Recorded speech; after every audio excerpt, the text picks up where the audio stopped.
അപ്പം എൻ്റെ ബർത്ത്ഡേ എപ്പോഴാണെന്ന് ഞാൻ പാർട്ട് 2 പറഞ്ഞിരുന്നു. അപ്പം ആ പാർട്ട് 2 ഉണ്ടെങ്കിൽ ആ വീഡിയോ ആണ് ഞാൻ പറയുന്നത്. എൻ്റെ ബർത്ത്ഡേ എന്താണെന്ന് വെച്ച് കഴിഞ്ഞാൽ 23 ഓഗസ്റ്റ്.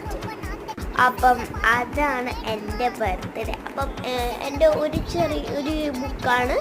ആ ബുക്ക് ഞാൻ കാണിക്കത്തൊന്നുമില്ല, പക്ഷെ ആ ബുക്ക് ഞാൻ കാണിക്കും, പക്ഷെ അതിൻ്റെ എഴുതിയതൊന്നും ഞാൻ കാണിക്കുന്നില്ല കേട്ടോ. സോ അപ്പം ഇതാണ് എൻ്റെ ഒരു ബുക്ക്. ഈ സ്റ്റിക്കി നോട്ട്സൊക്കെ ചിലപ്പോൾ മാറ്റും കേട്ടോ. അങ്ങനെയാണ്. സോ അപ്പം അതായിരുന്നു എൻ്റെ ബുക്ക്. അടിപൊളി ബുക്കാണെന്ന് വിചാരിക്കുന്നു.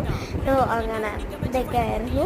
അപ്പം എന്തായാലും എൻ്റെ ബുക്ക് ഞാൻ പബ്ലിഷ് ചെയ്യാൻ പോവാണ്. അങ്ങനെ കുറേ കാര്യങ്ങളുണ്ട് ഈ മന്തിൽ.